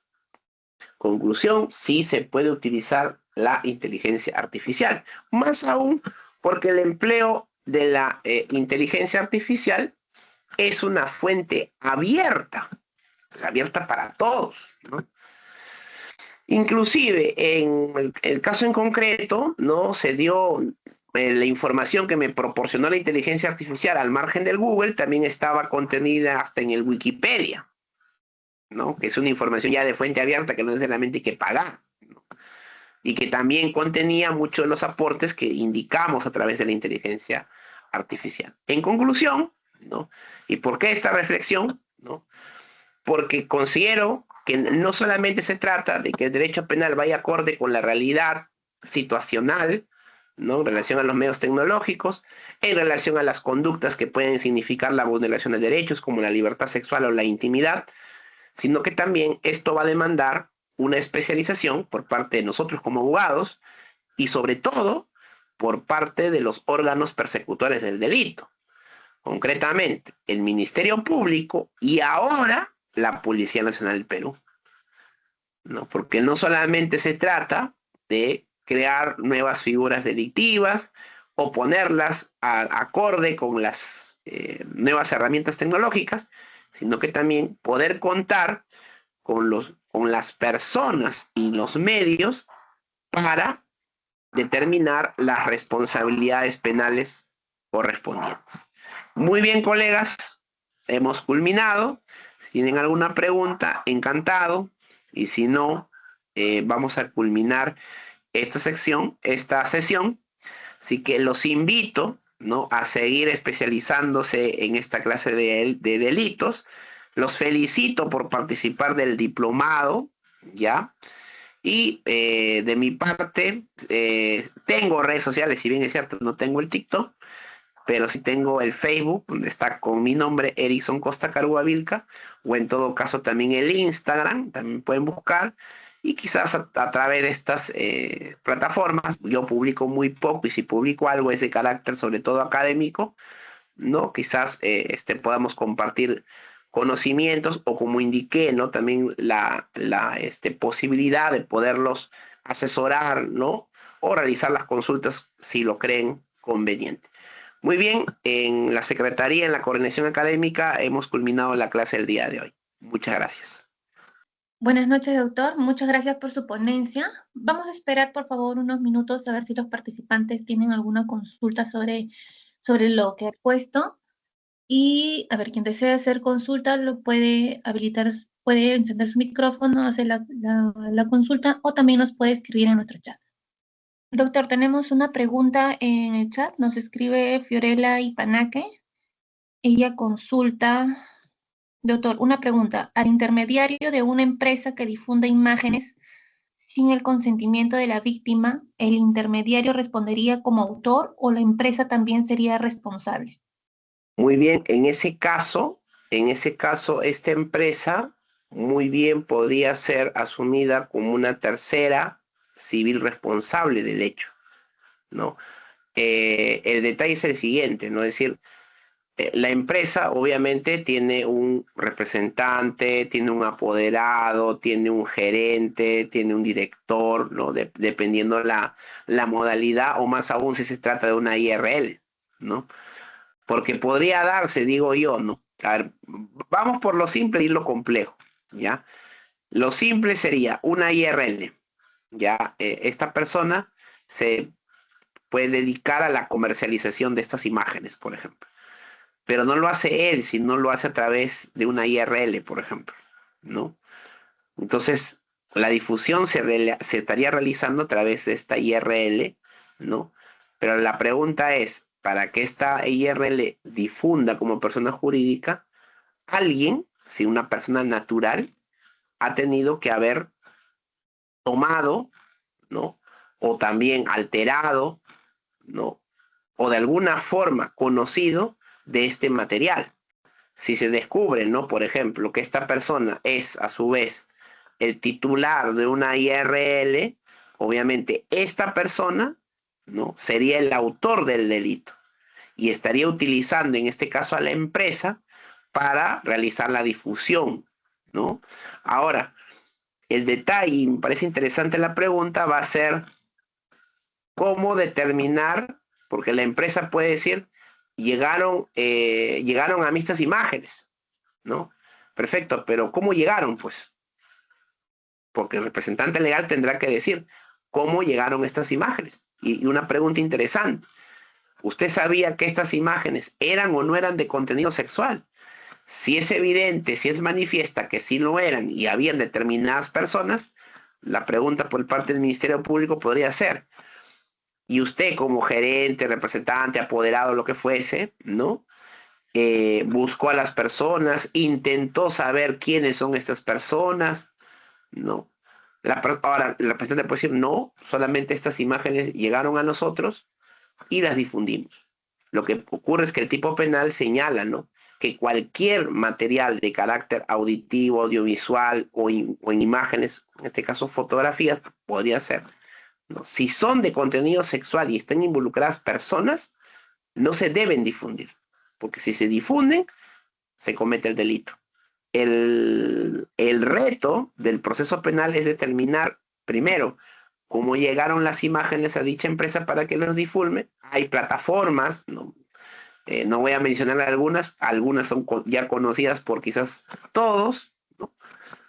Hay plataformas, ¿no?, donde divulgan este tipo de imágenes. Ahora, el detalle es, y como señalaba, ¿no?, el derecho penal va a actuar siempre y cuando tome conocimiento de las situaciones, ¿no?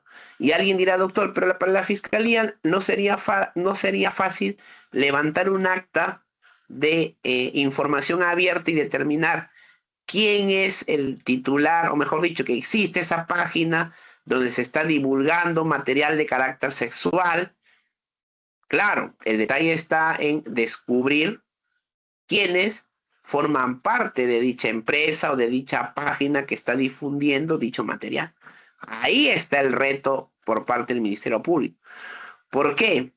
Yo recuerdo que hace muchos años, cuando se hablaba de este delito, ¿no?, que ahora vemos, pues, ¿no?, que está, que la tipificación, se puede decir, está acorde con las nuevas tecnologías.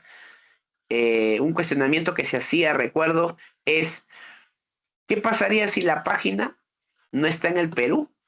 ¿Qué pasaría si la página, no sé, está en China, por ejemplo?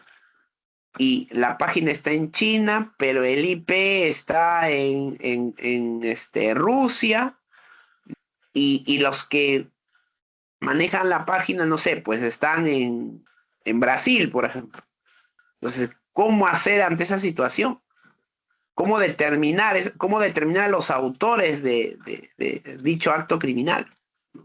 Ahí está el reto. Yo por eso, una de las conclusiones que indicaba es, está bien, tenemos la tipificación, pero el reto es el procesamiento, la investigación de las conductas. Y ya para volver un poco a la pregunta, yo considero que en este caso las empresas en principio serían responsables solidarias.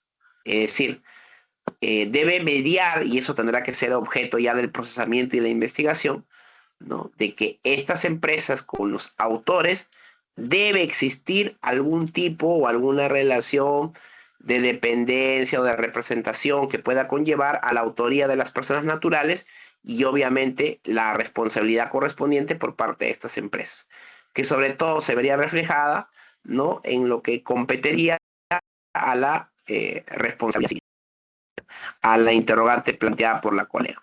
Desde ya, gracias por mostrar interés en el tema, y te invito a seguir especializándote tanto en el diplomado como en algún otro curso al respecto. Gracias. Gracias, doctor. Tenemos también otra pregunta. Nos cuestionan lo siguiente. En los casos de grooming, cuando se difunde o comparta video con la autorización de la víctima, ¿puede indicar, apelando a su derecho al olvido, pueda borrar dichas imágenes?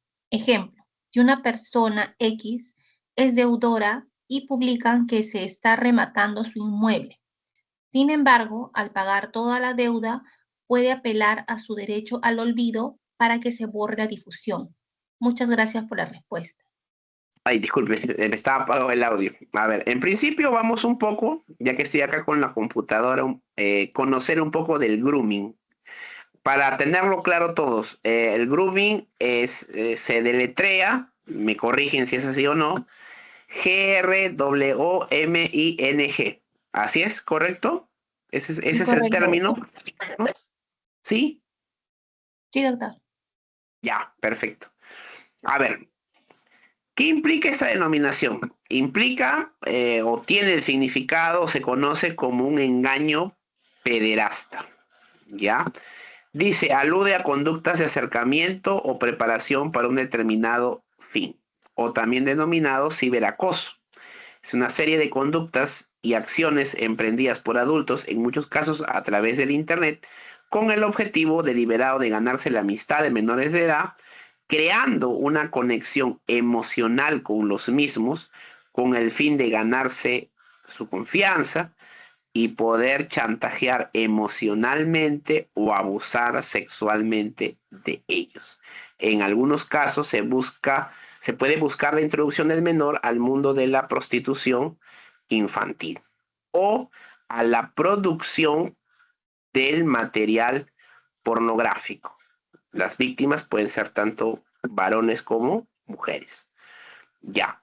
Ahora, ese es el concepto de grooming, ¿correcto? Ahora, la pregunta, y doctora, ya que nos hemos ubicado en el término o la denominación o el significado, ¿no? De esta situación particular, es si me puede repetir la pregunta, por favor, para una respuesta.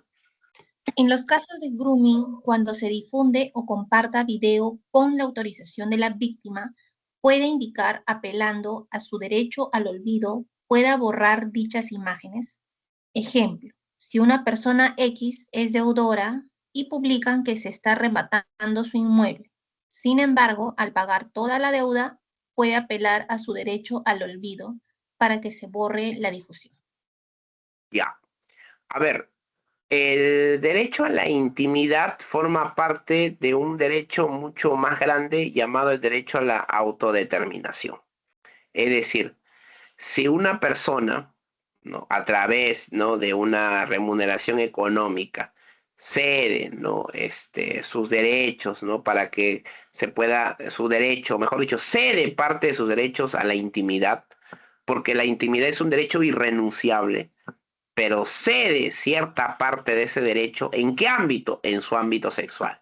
Y accede a la difusión, ¿no? de esta persona, ¿no? a imágenes o videos o audios de carácter sexual, ¿no? Pero obviamente que esta cesión de una parte de su intimidad, concretamente la intimidad en el aspecto sexual, ¿no? Tiene límites, ¿no? Y basado en este derecho a la autodeterminación, puede establecer, por ejemplo, hasta cuándo se pueden ser esos derechos. Si en el momento que esta persona diga, hasta aquí no más, obviamente, si se firmó un contrato, vamos a poner un ejemplo, ¿no? Firmó un contrato para que este video sea difundido por 10 años, ¿no? Y al quinto año, vamos a suponer un varón, ya para no ser sexista, ya, vamos a suponer que un varón, a los 5 años, pues, ¿no? Quiere casarse, formar una familia, ¿no? Y dice, bueno, ya no quiero continuar con la difusión de estas imágenes, que en su momento acepté, recibí una compensación económica, ¿no? Pero se tuvo que haber redactado algún tipo de acuerdo con esta persona o con la empresa que difundía las imágenes. Y me imagino también que en ese contrato debe existir algún tipo de penalidad. Al margen de eso, ¿no? Esta persona decide, ¿no? de que ya no deban difundirse dichas imágenes. Al margen, la persona puede decir, impóngame la penalidad, si tengo que pagar algo o devolver un dinero, deberé hacerlo, pero esas imágenes no se vuelvan a difundir. O sea, esta empresa que difundía las imágenes, en ese caso concreto, tendría el deber, tendría la obligación de dejar de difundir las imágenes. La empresa ya no podía comercializar las imágenes, porque hay un pedido expreso, ¿no? De esta persona, ¿no? De que ya no se difundan las mismas. Entonces, obviamente la empresa dirá, pues no, bueno, yo dejo de difundir las imágenes. Pero la empresa también le va a decir, ojo, yo puedo dejar de difundir porque efectivamente yo tuve un contrato, un vínculo contractual, pero lo que yo no te puedo garantizar es si esas imágenes van a seguir siendo difundidas por otros canales o por otras plataformas. Yo, de mi parte, no difundo más. Ahora, ¿qué pasaría con las otras plataformas? ¿No? Lo que ocurriría en ese caso, ¿no? Dependiendo, ¿no? La plataforma, dependiendo también la situación, ¿no? En la cual, mejor dicho, el aplicativo, la plataforma, el medio digital, ¿no? Lo que en todo caso, al advertir, ¿no? Que se estaría difundiendo, ¿no? Si yo veo, muy bien, yo hice un pacto con A difundía con mi consentimiento y todo lo demás, pero ya no quiero que A siga difundiendo. ¿Qué tiene que hacer A? Dejar de difundir. Pero A me dice a mí, por si acaso, hay una plataforma que se llama X, una plataforma Y una plataforma Z que está también difundiendo. Fácil. Yo no le di autorización a X, a Y y Z. Yo le pregunto a, oye, ¿tú le has dado permiso a X, Y, Z? Tampoco. Yo no las conozco. Yo te digo lo que he visto. Pero yo no les he dado autorización. Yo no me he beneficiado económicamente porque no tengo nada que ver con la empresa ni X, ni Y, ni Z. La pregunta es, ¿yo podría denunciar a las empresas X, Y y Z? Claro, porque yo no he dado mi consentimiento a esas empresas. Y con la empresa con la que sí tuve un vínculo contractual, al yo manifestarle bajo mi derecho a la autodeterminación, esta empresa tendría que dejar de difundir. El inconveniente para mí va a ser que pueden existir plataformas, ¿no? Donde se sigan difundiendo esas imágenes. ¿Qué podría hacer? Y les cuento una experiencia particular. Como ya les dije al inicio de la clase, yo francamente no tengo correa en las redes sociales. Por eso que muy poco comento, muy poco me atrevo a decir algunas cosas.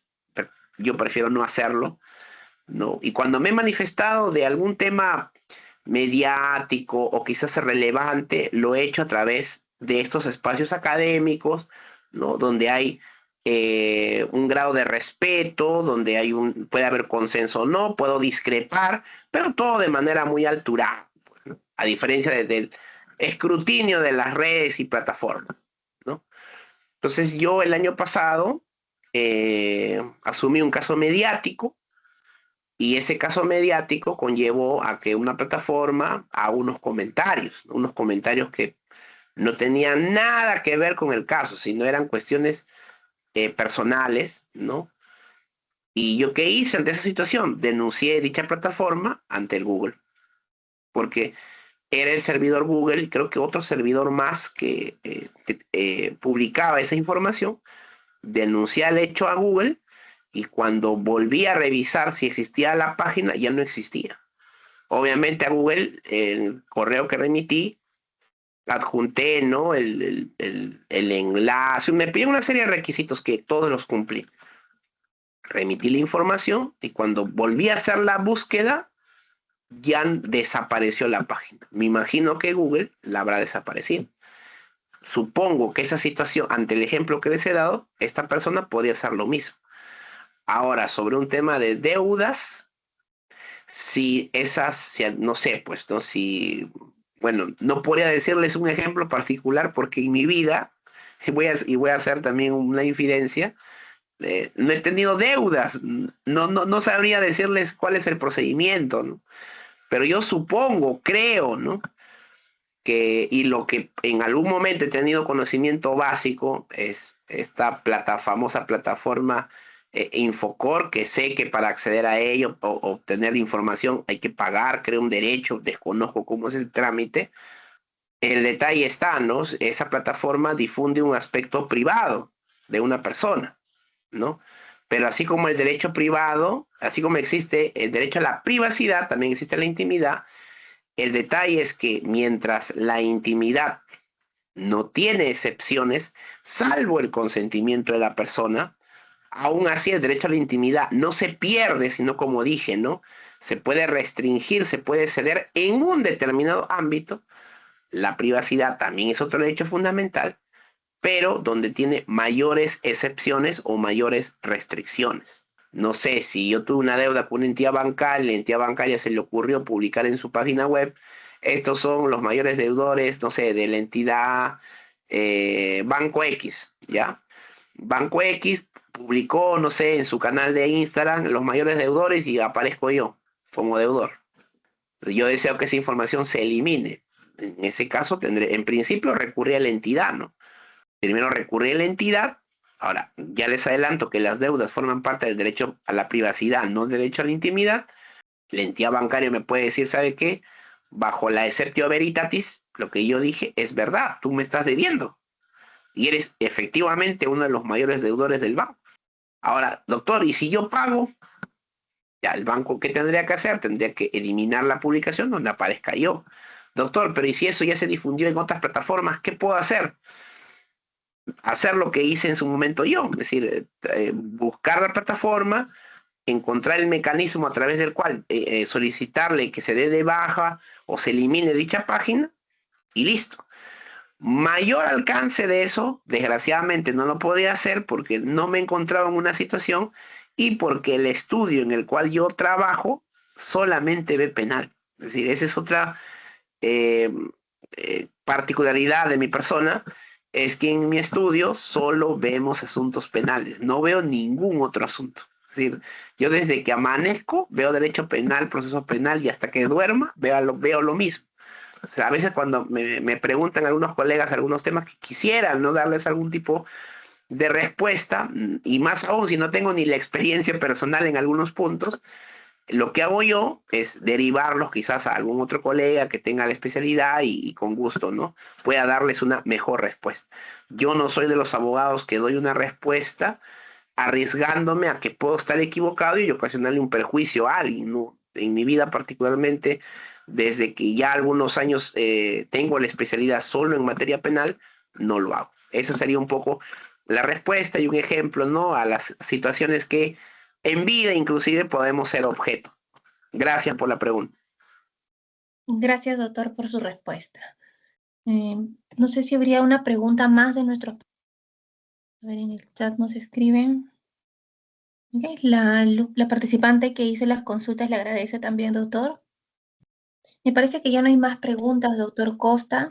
Vamos a dar por terminada la Gracias. discusión. Agradecemos su ponencia, ha sido bastante clara, bastante amena y ha sido bastante informativa también. Muchas gracias a nuestros participantes por acompañarnos y nos estaremos reencontrando en otra ocasión, de repente en otro diplomado, doctor Costa. Esperamos seguir contando con su participación.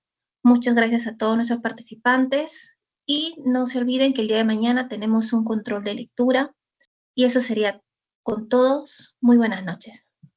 Buenas noches, doctora. Buenas noches con todos. Un gusto, cuídense mucho y lo mejor siempre. Gracias.